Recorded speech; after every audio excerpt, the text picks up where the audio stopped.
This is Roger Hebard and his beautiful wife Elizabeth, and tonight we're on the 13th chapter of Mark. Okay, we just saw where he was so impressed with that widow who gave so much of her money, which was all she had to live on. As he came out of the temple, one of his disciples said to him, Look, teacher, what wonderful stones and what wonderful buildings. I like it when they call him Lord rather than teacher.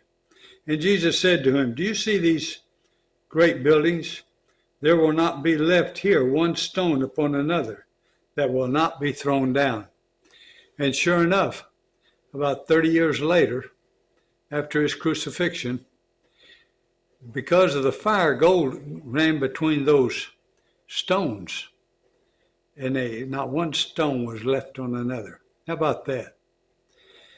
And as he sat on the Mount of Olives opposite the temple, Peter, James, and John, and Andrew asked him privately, Tell us, when will these things be, and what will be the sign when all these things are about to be accomplished? And Jesus began to say to them, See that no one leads you astray. Many will come in my name, saying, I am he, and they will lead many astray. And when you hear of wars and rumors of wars, do not be alarmed. This must take place, but the end is not yet. For nation will rise against nation, and kingdom against kingdom. There will be earthquakes in various places. There will be famines. These are but the beginning of the birth pains. But be on your guard, for they will deliver you over to councils, and you will be beaten in synagogues, and you will stand before governors and kings for my sake, to bear witness before them. And the gospel must first be proclaimed to all nations. And when they bring you to trial and deliver you over, do not be anxious beforehand what you are to say, but say whatever is given you in that hour. For it is not you who speak, but the Holy Spirit. And brother will deliver brother over to death, and the father his child, and children will rise against parents and have them put to death, and you will be hated by all for my name's sake. But the one who endures to the end will be saved. Well, that's certainly not the Christian nation that's doing that. That's Islam and all these demonic gods. By the way, if you're in one of those demonic religions, get away from it. Your God kills. Our God does not kill anyone. Our God is love. Our God gave himself for you. He sacrificed himself for you to live. To live is to be free. And to be enslaved to a demonic, enslaved Islamic religion is just pure terrible, and it's stupidity on the parts of people who put up with it. Of course, they're going to hold a gun to your head and say, I'll kill you if you don't believe. How crazy is that? Oh, I can't get angry enough at them. All right. But when you see the abomination of desolation standing where it ought not to be, let the reader understand. Now, this is in the end times for sure. That's when the temple will be rebuilt, and they will be doing things that they shouldn't.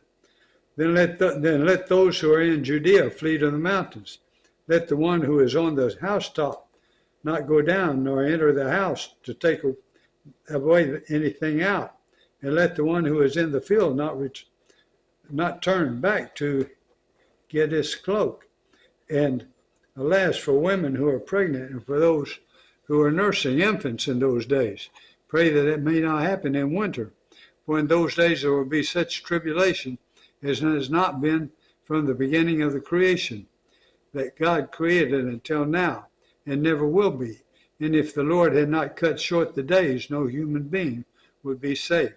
But for the sake of the elect, whom he chose, he shortened the days.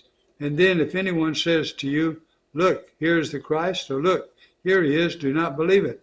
For false Christ and false prophets will arise and perform signs and wonders to lead astray, if possible, the elect. But be on guard. I have told you of things beforehand. But in those days, after that tribulation, the sun will be darkened, and the moon will not give its light, and the stars will be falling from the heavens, and the powers in the earth will be shaken. And then they will see the Son of Man coming in clouds with great power and glory. And then he will send out the angels and gather his elect from the four winds, from the ends of the earth to the ends of heaven. From the fig tree, learn its lesson. As soon as its branch becomes tender and puts out its leaves, you know that summer is near. So also when you see these things taking place, you know that he is near at the very gates. Truly I say to you, this generation will not pass away until all these things take place. Heaven and earth will pass away, but my words will not pass away. But concerning that day or that hour, no one knows, not even the angels in heaven, nor the Son, but only the Father. Be on guard, keep awake, for you do not know when the time will come. It is like a man going on a journey, which he leaves home and puts his servants in charge, each with his work, and commands the doorkeeper to stay awake. Therefore stay awake, for you do not know when the master of the house will come, in the evening or at midnight, or when the rooster crows or in the morning, lest he come suddenly and find you asleep. And what I say to you, I say to all, stay awake. All right, those are wonderful words of the Lord. And now we're going to go to the 1 Corinthians 10th chapter.